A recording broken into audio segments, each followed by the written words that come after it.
Good morning all of you. Welcome to our DDPG college. I am Akshita Khandelwal, lecturer of botany. आज हम BSc first year के एक bacteria topic पर क्या करेंगे, discuss करेंगे। उसमें हम जानेंगे कि बैक्टीरिया क्या होते हैं, बैक्टीरिया कहाँ पाए जाते हैं, बैक्टीरिया की खोज किसने की और बैक्टीरिया शब्द का प्रतिपादन किसने किया। मतलब हम उसके जनरल फीचर्स के बारे में आज क्या करेंगे, बात करेंगे बैक्टीरिया टॉपिक पर। देखिए अब देखते हैं, तो हम पढ़ रहे हैं इसके जनरल फीचर्स, मतलब सामान्य विशेषताएं के बारे में आज अपन क्या करेंगे, इसमें अध्ययन करेंगे। तो देखिए जीवाणु क्या होते हैं। सबसे पहला क्वेश्चन क्या आता है कि जीवाणु क्या है। तो जो जीवाणु है वो क्या है, बहुत ही छोटे क्या है, जीवित जीव है। क्या है, बहुत ही छोटे जीवित जीव है, जिसे क्या कह सकते हैं, सूक्ष्म जीव भी कह सकते हैं, जिसे सूक्ष्म जीव भी कहा जाता है। जिसे क्या कहा जाता है, सूक्ष्म जीव भी कहा जाता है। बहुत ही टाइनी ऑर्गेनिज्म है, बहुत ही छोटा क्या है, ये एक जीव होता है, सूक्ष्म जीव होता है, जो कि बहुत छोटा होता है, जिसे हम अपनी सामान्य आंखों से नहीं देख सकते। उसे देखने के लिए माइक्रोस्कोप या फिर सूक्ष्मदर्शी यंत्र की क्या पड़ेगी, हमें आवश्यकता पड़ेगी। तभी हम एक बैक्टीरिया को, एक जीवाणु को क्या कर सकते हैं, हम देख सकते हैं। ठीक है। नेक्स्ट, जो जीवाणु है ये क्या है, एक कोशिकीय। क्या है जीवाणु, एक कोशिकीय प्रोकैरियोटिक सूक्ष्म जीव है। क्या है, एक कोशिकीय प्रोकैरियोटिक सूक्ष्म जीव है। इसका मतलब एक कोशिका का मतलब क्या होता है, यूनिसेलुलर, मतलब एक सिंगल सेल का क्या बना होता है, बैक्टीरिया या फिर जीवाणु बना होता है। प्रोकैरियोटिक, जैसे मैंने अपने पिछले लेक्चर में भी बताया था कि प्रोकैरियोटिक और यूकैरियोटिक सेल्स क्या होती है। तो प्रोकैरियोटिक सेल्स जिसमें न्यूक्लियस या फिर डबल मेम्ब्रेन वाले जो कोशिकांग है उनका क्या होता है, अभाव होता है।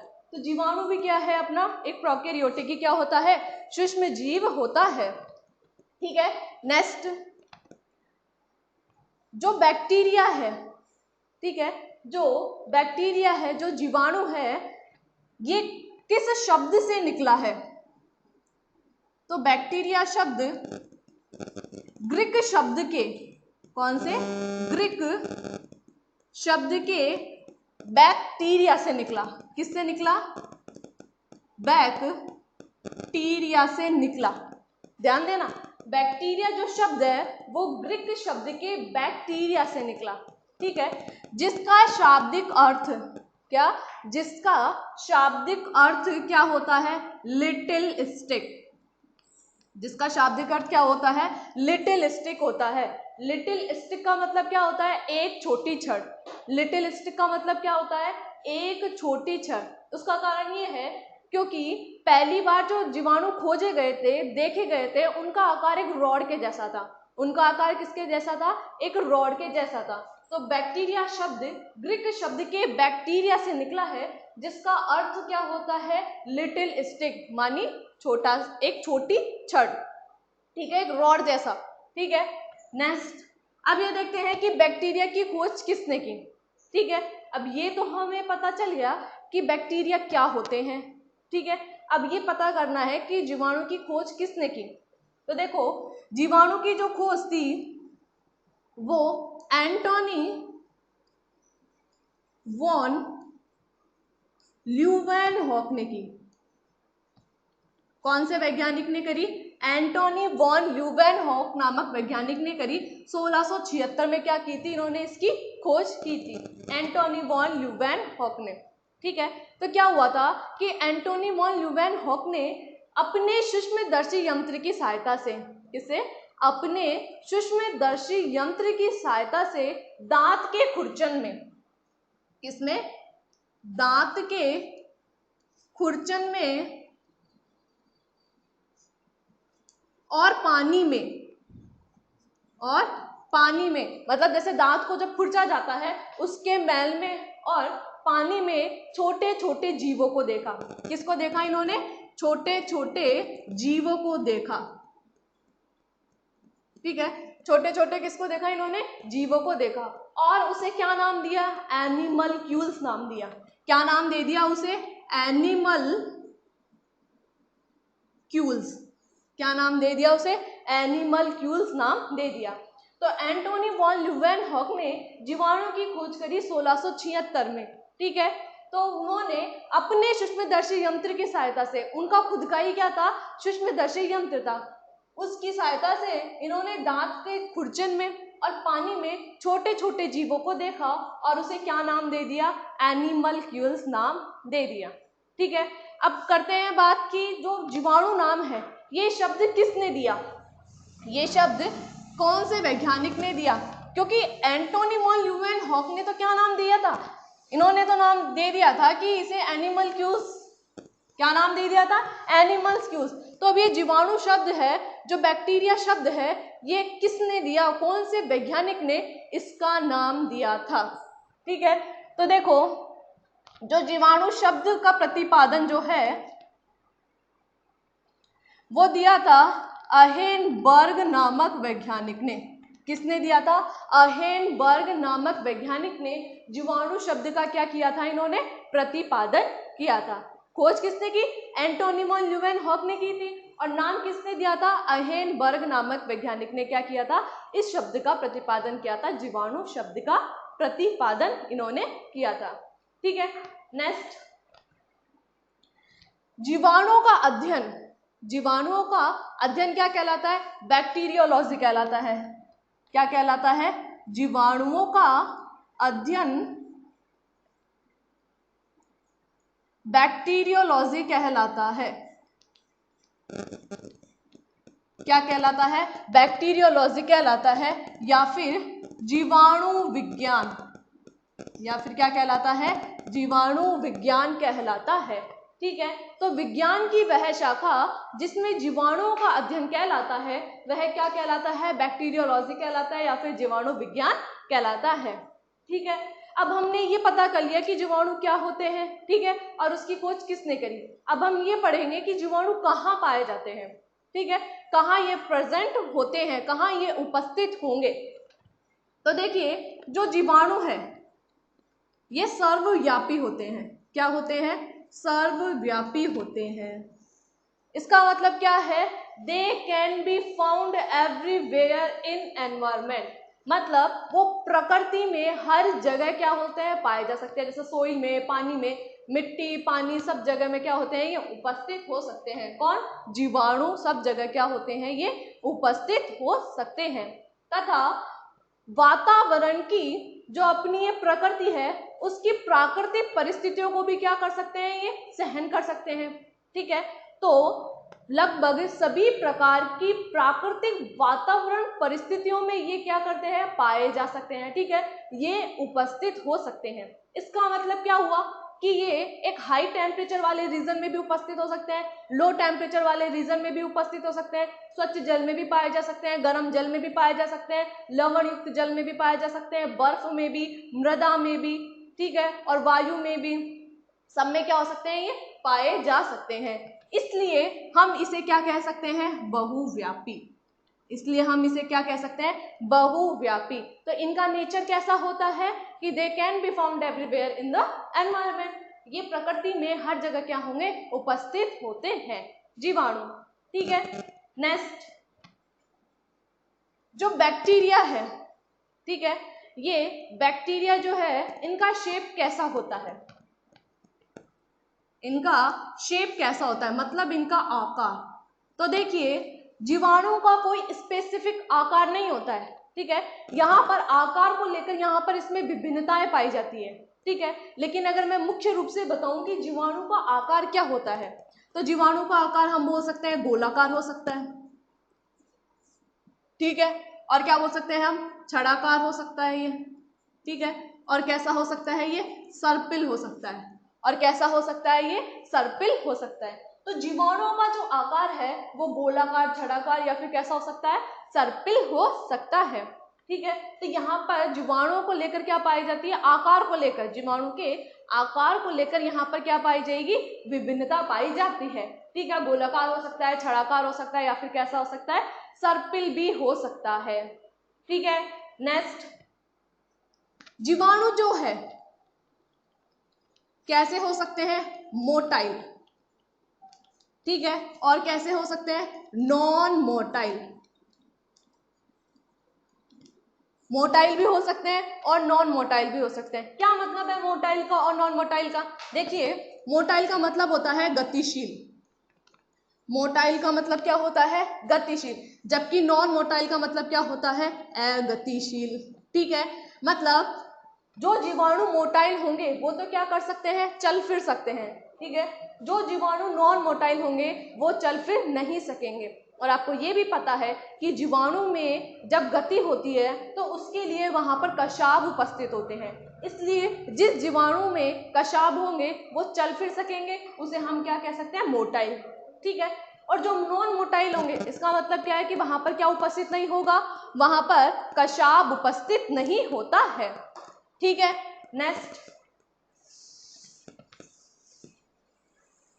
नेक्स्ट अपन बात करते हैं नेक्स्ट पॉइंट की, कि जो जीवाणु है, ठीक है, उस जीवाणु में डीएनए और आरएनए, कौन सा? कि जीवाणु में डीएनए व आरएनए दोनों क्या होते हैं? यहाँ पर उपस्थित होंगे।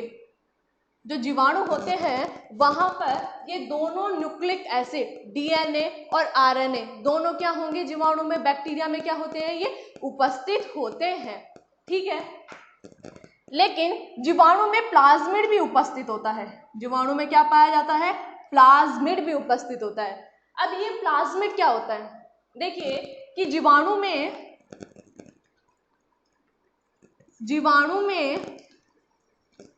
मुख्य आनुवांशिक डीएनए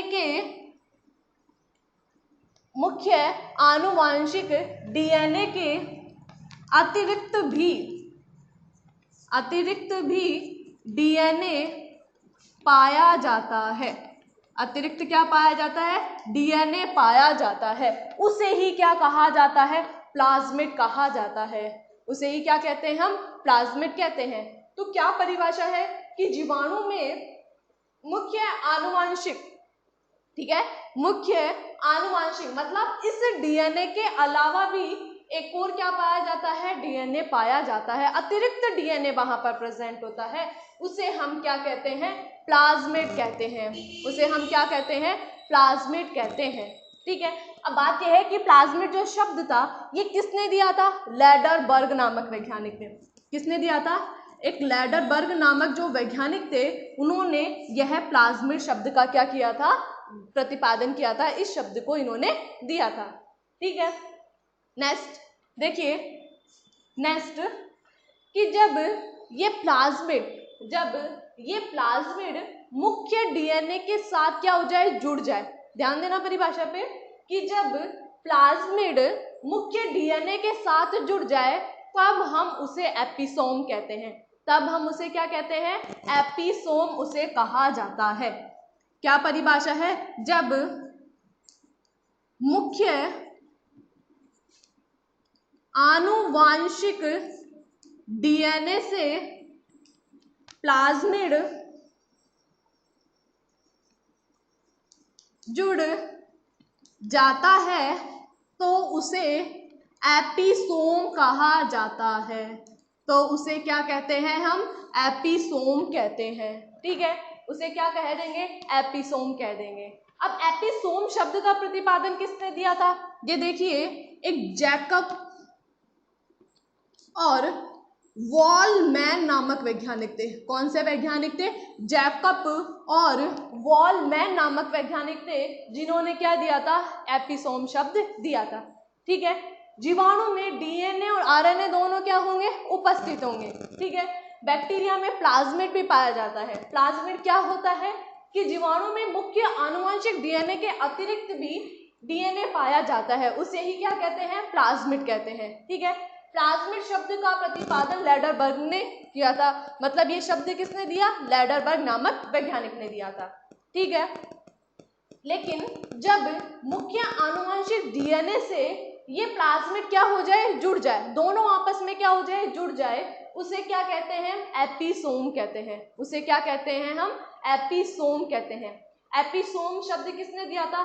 जैकब और वॉलमैन नामक जो वैज्ञानिक है, उन्होंने क्या किया था? ये शब्द दिया था। ठीक है। नेक्स्ट, कि जीवाणु की जो सेल वॉल है, ठीक है, जीवाणु की जो सेल वॉल मतलब क्या होता है? कोशिका भित्ति। सेल वॉल का मतलब क्या होता है? कोशिका भित्ति। कि जीवाणुओं की जो कोशिका भित्ति है वो किसकी बनी होती है? पेप्टिडोग्लाइकेन की। किसकी बनी होती है? पेप्टिडोग्लाइकेन की ये क्या होती है? बनी होती है, ठीक है। इस पेप्टिडोग्लाइकेन को आप क्या कह सकते हैं? म्यूरिन भी, ठीक है। इस पेप्टिडोग्लाइकेन को हम क्या कह सकते हैं? म्यूरिन भी इसे कहा जाता है, ठीक है। नेक्स्ट, जीवाणु होते हैं वो स्वयंपोषी भी होते हैं। क्या होते हैं? स्वयंपोषी, ठीक है।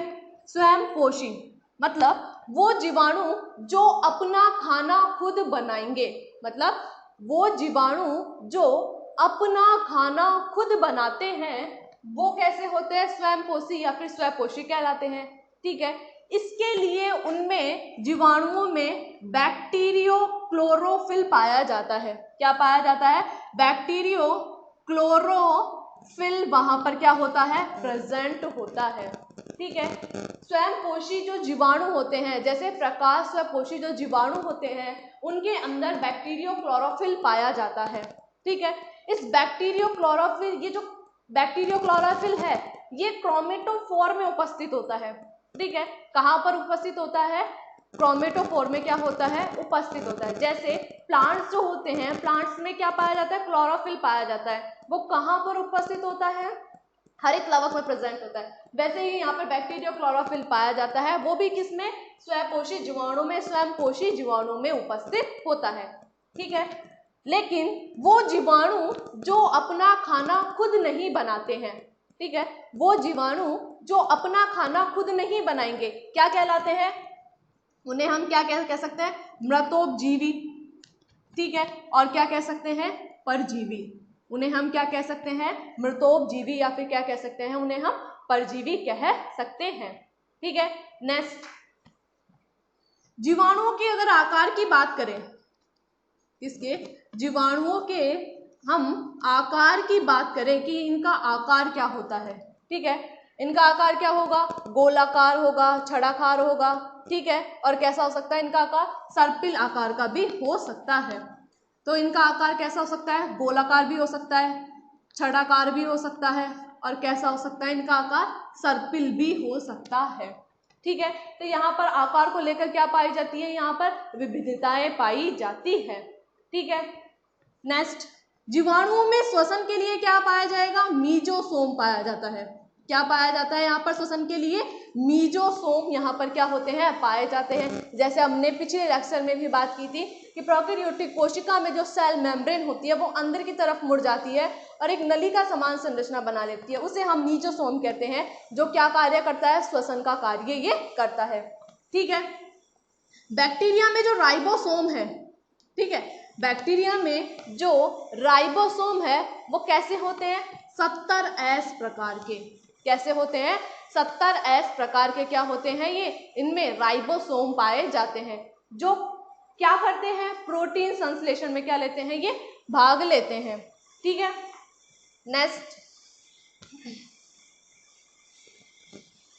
नेक्स्ट देखिए कि जो बैक्टीरिया है,